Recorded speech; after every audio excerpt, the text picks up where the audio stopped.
안녕발전협의회 회원 여러분 안녕하십니까? 손진건 회장님 잘 계십니까? 며칠 전 줌이라는 프로그램에 대해서 궁금한 게 많고 알고 싶어서 우리 회원 중에 혹시 고수분이 계신가 하고 글을 한번 올린 적이 있습니다. 그래서 한 분께서 또 연락을 주시고 해서 도움도 많이 받았습니다.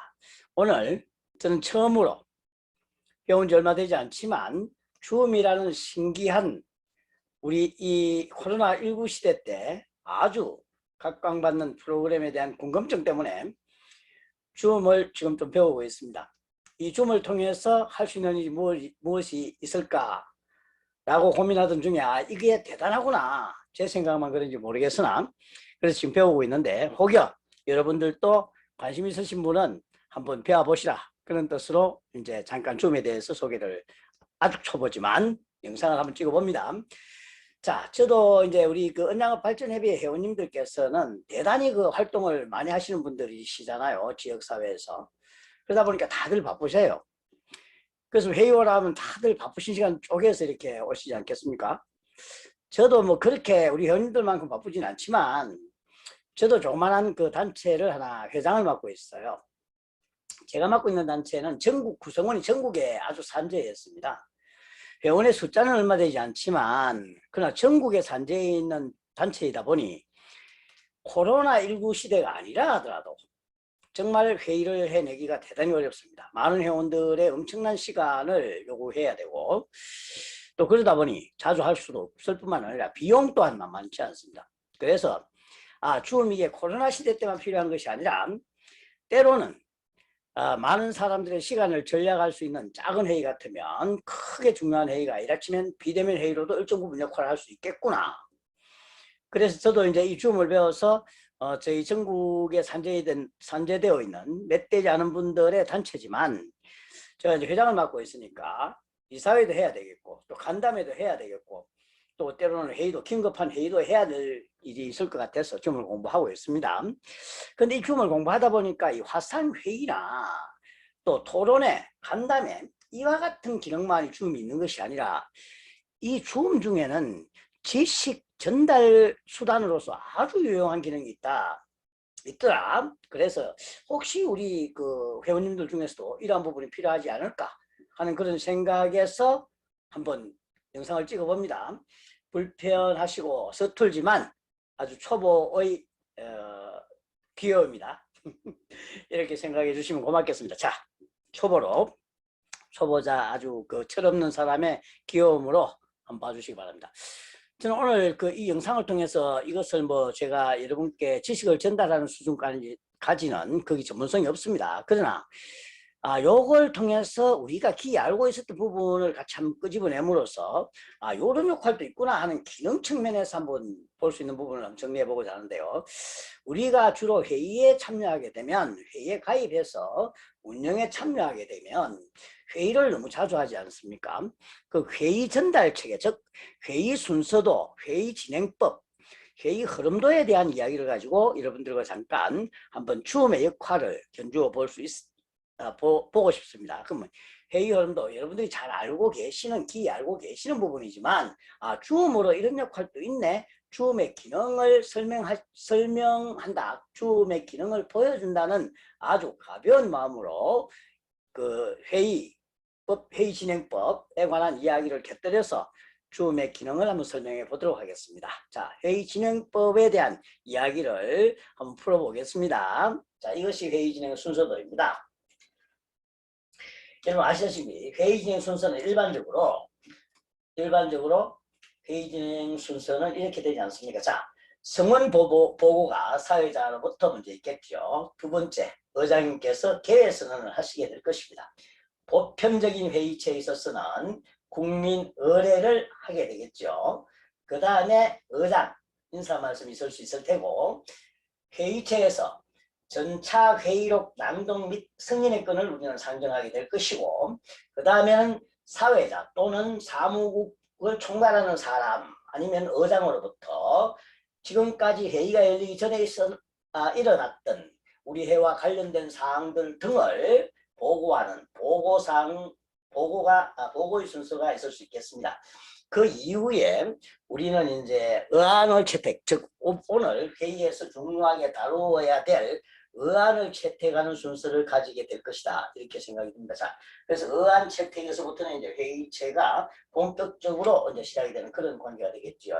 의장에 의해서 이제 의안 채택을 의장은 의안 채택의 안건을 제안하고 그것을 구성체들에게 동의받는 그러한 절차가 되지 않겠나 싶습니다. 이것은 동의의 절차다 이것도. 그 다음에 그러면 의안이 채택되었다면 그 순서에 따라 의안을 심의하는 순서를 의장이 이제 그 사회를 보면서 진행하면서 의안을 심의하게 될 것이다. 여기에서 이제 우리는 이 의안의 제안 설명 그리고 또 찬반 토론 그리고 질의응답부터 보자겠죠. 질의응답, 제안 설명과 질의응답, 찬반 토론을 거쳐서 표결을 통해서 하나의 안건을 의결해내는 그러한 민주적인 절차를 거치다. 이것이 이제 우리 회의 전체의 그림도 중에 하나다.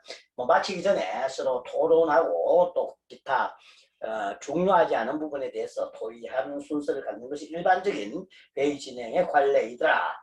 그리고 그 이상 마무리가 되면 이제 폐회를 선언하고 오늘 있었던 모든 부분들을 종결하는 그러한 회의 진행 순서 도표를 줌을 통해서 한번 설명해 봅니다. 자, 당연히 우리 회원님들 다 아시는 부분이 있어요. 그죠? 그러면 그 다음에 회의 진행 순서들을 다시 한번 다른 도표에서 한번 살펴볼 수도 있다. 그럼 어떤 순서가 되느냐? 왼쪽 편에 있는 것은 좀 전에 설명드렸던 회의 진행 순서표가 되겠습니다. 자, 개회 선언으로부터 시작해서 폐회에 이르기까지 우리는 정리를 했다.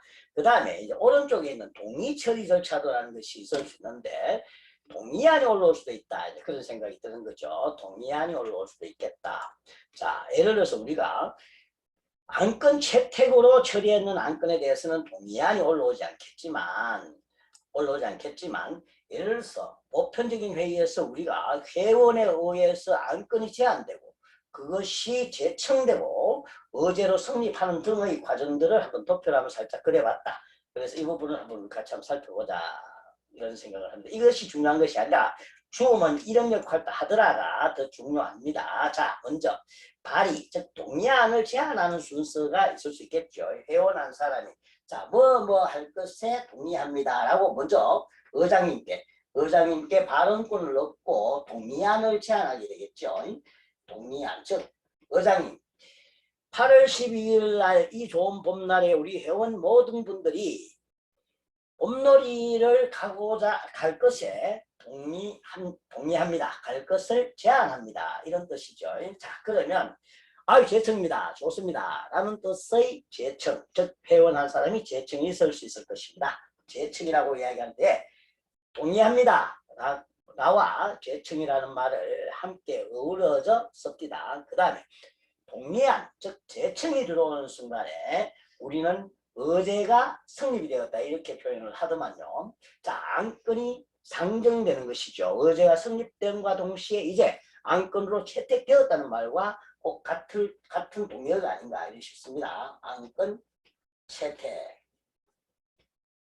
채택이 되었다는 뜻으로 저는 해석을 했습니다. 잘못하는 것은 여러분들께서 조건이나 기타의 방법을 알려주시면 저희 오류를 바로 잡을 뿐만 아니라 많은 사람들이 더 명확히 할 수 있으리라 생각을 한다. 그 다음에 자, 이 제안권자, 즉 최초의 동의자와 그에 관한 지식이 있는 사람들이 누군가가 지정이 되어서 제안 설명을 그 다음 순서에 한다. 자, 이래 한 이후로 소풍을 가는 것이 참 좋겠다. 그래서 이날은 4월달은 안 되고 코로나가 좀 끝난 4월 말에 한번 다시 재론하는 것도 좋겠다 등등 이러한 제안 설명을 할 수 있을 것입니다. 그 다음에 질의응답 시간이 이제 주어지겠죠. 그 다음 순서로 의장은 제안 설명을 다 듣고 나신 후에 자, 그러면 제안 설명을 마치고 질의응답의 순서를 갖도록 하겠습니다. 질의하실 분 질문 있으신 분 말씀해 주시죠. 그리고 거기에 대한 답변은 동의자나 또 그 찬성하는 사람들에 의해서 또 전문가에 의해서 답변이 주어지는 그러한 순서가 되어질 것입니다. 그 다음에는 찬반 토론의 순서를 가지게 되겠죠. 찬성과 반대의 토론, 찬성 반대 토론을 이끌어낼 수 있을 거고 찬반 토론이 마무리되면 이제 의장께서는 찬반 토론을 종료해도 되겠습니까? 라고 회원님들의 동의를 구한 뒤에 자 그러면 토론을 종결하겠습니다. 라고 토론 순서의 마무리를 선언하시고 그 다음에 표결에 들어가는 순서를 갖겠습니다. 자 표결 방법은 어떻게 했으면 좋겠습니까? 등등 해서 표결의 방법을 정하게 될 것이고 그것을 통해서 마지막으로 표결로 통해서 이 안이 가결되었음을 우리는 또는 부결되었음을 우리는 확인하는 그러한 절차를 갖게 될 것입니다. 일반적인 회의 진행 찬반 토론과 투표에 있어서는 보편적인 회칙에는 과반으로 의결한다. 즉 재적위원 과반으로 의결한다는 것이 일반적인 회의체에서 의사결정에 관련된 규정이 아닌가 이렇게 해석이 됩니다. 과반이라 하면 잘 아시겠지만 참석자의 반이 넘어야 된다. 즉 참석자가 30명이시라면 16분이 찬성을 하면 가결되는 것이고 15분이 찬성을 했을 경우에는 부결로서 이 하나의 안건이 마무리되더라. 이제 그런 회의 순서도가 되겠습니다. 그런데 이 회의 첫 발의자 즉 동의안이 올라왔을 때 제청이 있고 의제가 성립했다는 것이에요. 그럼 의제가 성립했는 순간부터 시작해서 제안 설명 등등을 할 수 있을 텐데 의제가 성립되어서 제안 설명과 토론의 이 사이 즉 표결에 들어가기 전까지 수정 동의안을 참석 회원께서 즉 함께 회의 구성원께서 수정 동의안을 발의할 수 있겠다. 즉 의장 수정 동의안입니다. 라고 한 회원이 말씀을 했다. 발언권을 얻었다. 의장님으로부터 말씀하십시오. 라고 발언권을 얻은 뒤에 봄소풍을 가는 것은 코로나의 엄중한 시기라 대단히 어려울 것으로 사료되는 바 코로나가 좀 진정될 하반기 정도는 진정될 기미가 보이지 않습니까? 그래서 저는 코로나가 끝나는 가을 소풍을 갈 것을 수정 동의합니다. 갈 것에 수정 동의합니다. 이렇게 화자가 말할 수 있겠죠. 그러면 수정 동의안에 좋습니다. 라는 회원이 한 분이 계셨습니다. 그것은 찬성, 즉 재청이 되겠죠. 그래서 이 재청이 들어온과 동시에 여기서 원안인 봄소풍을 가기라 하는 것은 이제 논의가 중단이 되고 그때부터는 이 수정 동의안에 대한 재청이 성립되고 의제가 성립되었으므로 이때부터는 이제 수정 동의안에 대한 제안 설명으로 들어가게 되겠죠. 수정 동의안에 대한 제안 설명이 들어간다. 그럼 수정 동의안에 대한 제안 설명이 들어가고 나면 역시 원안을 처리할 때처럼 질의 답변의 순서를 갖게 되고 토론을 진행하게 되겠죠. 이 순서는 똑같다. 그런데 이 토론을 마치고 표결에 들어가기 전까지 또다시 재수정 동의안이 또 들어올 수가 있겠죠. 이 수정 동의안. 요 세 가지 관계에 있어서 재수정 동의안이 또 들어올 수 있을 테다. 그럼 이 재수정 동의안이 들어왔을 때는 다시 이것을 멈추고 수정 동의안에 대한 논의, 그러니까 의결 절차를 멈추고 다시 재수정 동의안이 재청이 들어왔다면 재수정 동의안의 의제가 성립될 것이다. 의제가 성립되면 이때부터는 수정 동의안을 잠시 중단하고 재수정 동의안에 대한 제안 설명과 질의응답 토론 이와 같은 순서를 또 거치게 된다. 그래서 재수정 동의안을 표결을 했는데 이것이 가결되었다고 가결된 결정이 났다. 그렇다면 이 원안에서부터 시작된 봄소풍의 안은 재수정 동의안을 결정한 것으로서 모든 회의가 끝이 났다. 이렇게 이제 정리를 하면 되는데 재수정 동의안이 부결이 되었다. 그렇다면 조금 전 재수정 동의안이 올라오기 전에 수정 동의안을 진행하던 그 순서 어디에서 재수정 동의안이 들어왔는지 모르겠으나 제안 설명이 끝나자 재수정 동의안이 들어왔다고 만약에 가정하면 제안 설명까지는 수정 동의안에 대한 제안 설명이 조금 전에 끝이 났다고 우리가 가정을 합니다. 그러면 수정 동의안에 대한 질의응답을 이때부터 다시 진행하고 토론을 거쳐 표결에 진행한다.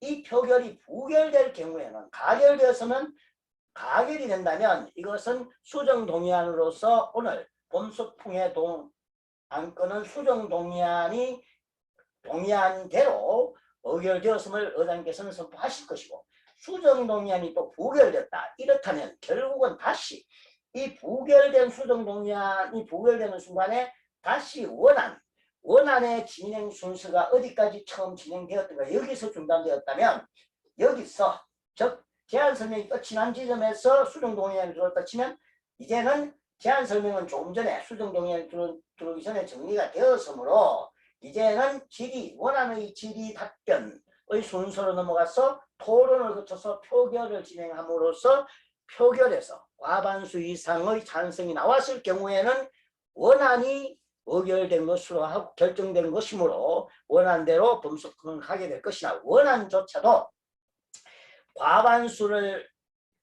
과반수 찬성이 없었다. 즉 가부동수는 부결인 줄 잘 아시지요. 그럼 과반수가 되지 않았다. 그러면 범소풍은 없어지는 이러한 순서에 따라 동의안이 진행이 되더라. 그 이후에 또 번안동의라는 게 있을 수 있는데 오늘은 처음 제가 여기까지만 말씀을 드리고 번안동의에 대해서는 다음 기회에 또 다른 선생님들부터나 이런 분들을 통해서 우리가 번안동의에 대한 그러한 과정도 한번 살펴볼 수 있으면 좋겠다 이런 생각을 합니다. 자, 아무튼 저는 오늘 여러분들과 함께 이 회의 진행법에 대한 제가 전문적인 지식을 전하고자 했던 것이 아니라 줌을 통해서 우리가 화상회의를 할 뿐만 아니라 어떠한 동영상 강의 비대면의 지식 전달 매체로서도 대단한 중요한 역할을 할 수 있더라.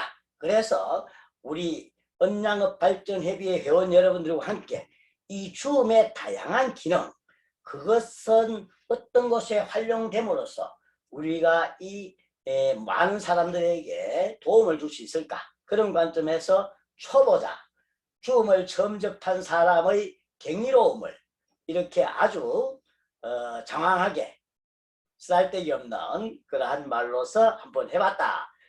너무 불편했었다면 죄송합니다. 자, 다음 기회에 줌에 대해서 더 많은 지식들을 알고 계신 분들이 많을 텐데 가능하면 우리가 이와 같은 곳에 관심이 있는 회원들, 즉 회원이 아니라 하더라도 우리 지역 주민들께서 함께 살아가는 사람들의 공동의 관심사를 가지고 우리는 함께 할 수 있다면 그 분야에 있어서 더 많은 지식들과 지혜를 담아낼 수 있을 것이다.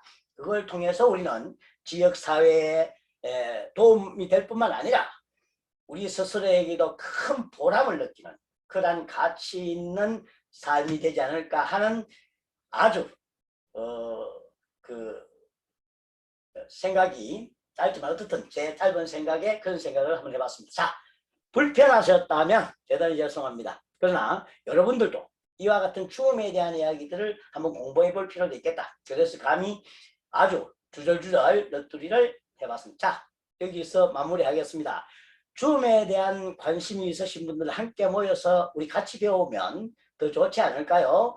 의장님, 우리 그 손진근 우리 회장님, 언양업발전협의회 회장님 앞에서 제안한 바대로 언제 줌을 통한 화상 토론에 및 간다면은 우리에게 시도해 봄직한 일이 아닐까 다시 한번 제안을 드리면서 오늘도 멋진 하루 되시기 바랍니다. 우리 언양업발전협의회 화이팅!